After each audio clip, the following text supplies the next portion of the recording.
ఉంటాం, ఆయన వెంబడే పనిచేస్తాం.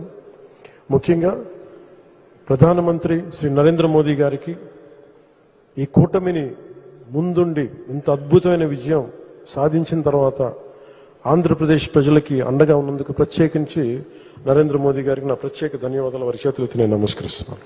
అలాగే మనకి ఆ రోజున చాలాసార్లు చెప్పాను, తెలుగుదేశం పార్టీ నాయకులకి అన్ని పార్టీలు చెప్పాను, నా పార్టీ వరకు చెప్పాను. మన ఎవరు వేరు కాదు, విభిన్నమైన పార్టీల నుంచి ఉండొచ్చు, కానీ మనందరిది ఒకటే ఆశయం, రాష్ట్రం చాలా అద్భుతంగా ఉండాలి, చంద్రబాబు గారి నాయకత్వంలో బలమైన అభివృద్ధి సాధించాలి. మనకి ఒక తల్లికి పుట్టిన ఇద్దరు పిల్లలే ఒకలా ఉండరు, అలాంటిది 3 విభిన్నమైన పార్టీలు, కానీ ఆత్మ ఒకటే. So Bharatiya Janata party, Telugu Desam party, Janasena 3 వేరుగా కనిపించచ్చేమో కానీ వాళ్ళ గుండె లోపల మోగేది ఒకటే గుండె చప్పుడు. జై ఎన్డీఏ ప్రభుత్వం స్థాపించి 100 రోజులు పూర్తి చేసుకున్న సందర్భంగా వేదిక పైన ఆసీనులై ఉన్న అనుభవజ్ఞులు, అపరిమితమైన మేధా సంపత్తు, నాయకత్వపు లక్షణాలు పుణికిపుచ్చుకున్న కలిసిన తెలుగుదేశం పార్టీ జాతీయ అధ్యక్షులు, 4సారి ముఖ్యమంత్రిగా ప్రమాణ స్వీకారం చేసిన శ్రీ నారా చంద్రబాబు నాయుడు గారికి నా హృదయపూర్వక నమస్కారాలు. భారతీయ జనతా పార్టీ అధ్యక్షురాలుగా చాలా సమర్థవంతంగా అలయన్స్ని ముందుకు తీసుకెళ్లి విజయానికి కీలక పాత్ర వహించిన శ్రీమతి మేడం పురంధేశ్వరి గారికి, తెలుగుదేశం అధ్యక్షులు, రాష్ట్ర అధ్యక్షులు శ్రీ పల్లా శ్రీనివాస్, అత్యధిక మెజారిటీతో గెలిచిన శ్రీ పల్లా శ్రీనివాస్ గారికి నా హృదయపూర్వక నమస్కారం. అందరూ చెప్పేవాళ్ళు స్టేట్లో ఎక్కువ మెజారిటీ నీకు వస్తుంటే నేను వినేవాడిని, కానీ నాకు అర్థమైంది అంటే అది గెలుపు ఆయన వల్ల సాధ్యం. అందుకే మనస్ఫూర్తిగా ఆయనకి నా కంగ్రాచులేషన్స్ చెప్తాను. గెలుపు మెజారిటీ ఎవరిదని కాదు, కానీ సరైన వ్యక్తికి సరైన గెలుపు వచ్చినప్పుడు అది ఎంత ఆనందంగా ఉంటుందో నాకు పల్లా శ్రీనివాస్ గారిని చూస్తే అనిపిస్తుంది. ఆయన గెలుపు నాకు నిజంగా చాలా ఆనందాన్ని ఇచ్చింది, అంత భారీ మెజారిటీ. ఈ 100 రోజులు పూర్తి చేసుకున్నామంటే ఇది సరిగ్గా మీరు నన్ను గౌరవ ముఖ్యమంత్రి చంద్రబాబు గారిని ఆ రోజున ఆయన ప్రతిపక్ష నాయకులుగా ఉన్నప్పుడు ఆయన్ని ఇబ్బంది పెట్టి రాజమండ్రిలో పెట్టినప్పుడు, ఇక్కడ మన విజయవాడలో ఉన్నప్పుడు ఆయన మద్దతుగా నేను వస్తే ఆ రోజున నన్ను ఆపితే నేను ఆ రోజున ఒకటే మాట చెప్పాను అందరికీ, అప్పుడున్న అధికారులందరికీ, సరిగ్గా మీకు 6 నెలల్లో ప్రభుత్వం మారిపోతుంది, మీరు వెయిట్ చేయండి. అది అహంకారంతో గర్వంతో చెప్పదు, చాలా విసిగిపోయాం. మన విజయం ఇదే కూతవేట దూరంలోని ఇప్పటం గ్రామంలో జనసేన సభ పెట్టి వైసీపీ వ్యతిరేక ఓటుని చీలనివ్వం అని ఒక ప్రతిపాదన చేసినప్పుడు దాని వెనక తెలివితేటలు కానీ వ్యూహాలు కానీ ఏమి లేవు. ఒకటే ఒక లక్షణం ఏంటంటే లోపల గుండెల్లో రాష్ట్రం బాగుండాలి, విభజన దగ్గర నుంచి నలిగిపోతా వచ్చాం, బాగుండాలని ఒక్క బలీయమైన కోరిక తప్ప ఇంకేం లేదు దాని వెనక.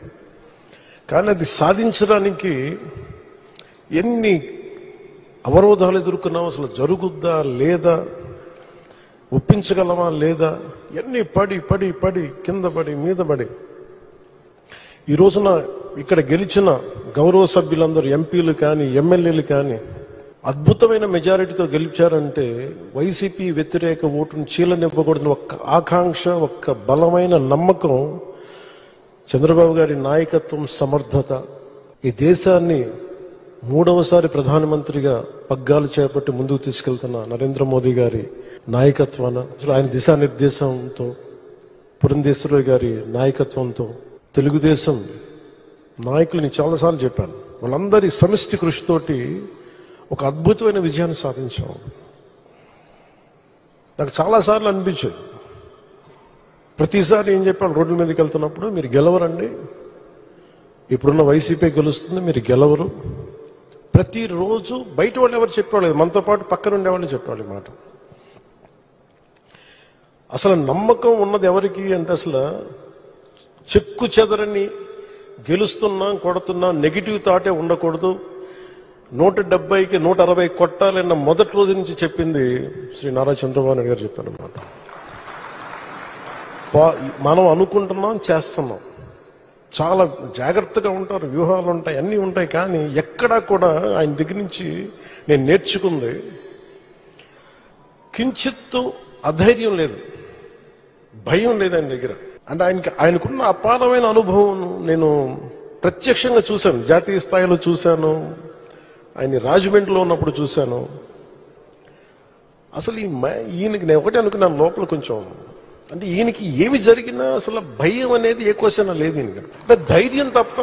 నాకు చాలా చాలా ఆనందం వేసింది. అంటే ఒక వ్యక్తి ఎన్ని ఒడిదుడుకులు ఎదుర్కొన్నా, నిస్సత్తువతో అయిపోయినా, కుటుంబ సభ్యుల్ని కించపరిచినా, ఎన్ని రకాలుగా ఎన్ని అవమానాలకు గురి చేసినా, క్యాబినెట్లో తీసుకున్న నిర్ణయాలకి ఆయన్ని బలి చేసి ఆయన లోపల పెట్టి, ఎవరో అధికారులు చేసిన దానికి దానిపైన చెలవులు పలువులు కల్పించి ఆయన పెట్టి ఆయన ఇబ్బంది పెడితే, ఆ రోజు నేను కలిసినప్పుడు అనిపించింది అసలు ఆయన గుండెల్లో చెక్కు చెదరలేదు ఆయనకి.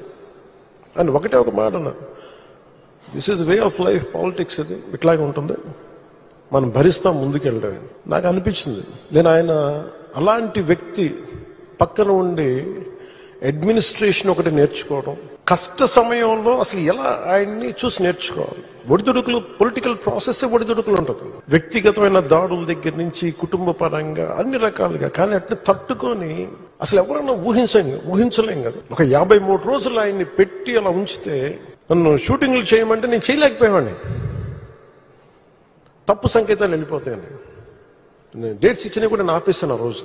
ఎందుకంటే ఆయన అంత సఫర్ అవుతా అని ఉంటే నేను బయటికి వెళ్ళి షూటింగ్ చేయడం కూడా నాకు ఇబ్బంది అనిపించేస్తుంది.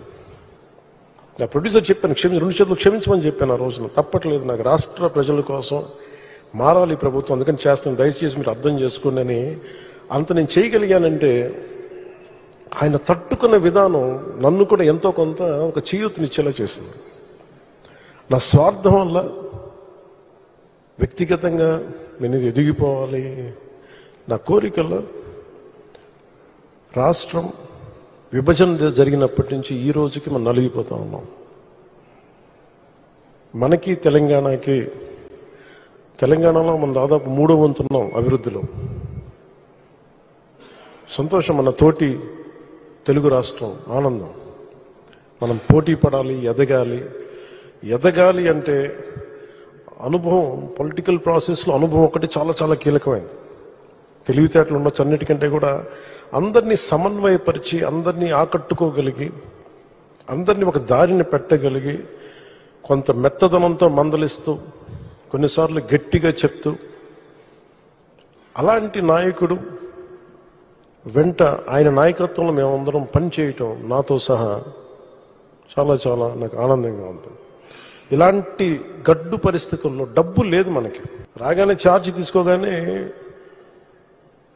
ఇవన్నీ ప్రోటోకాల్స్ ఉంటాయి, కానీ లోపల ప్రోటోకాల్స్ తగ్గ డబ్బులు లేవు లోపల. అలాంటిది ఆయన రాగానే ఈ 100 రోజుల్లో ఏమి చేశామని కీలకమని చెప్తే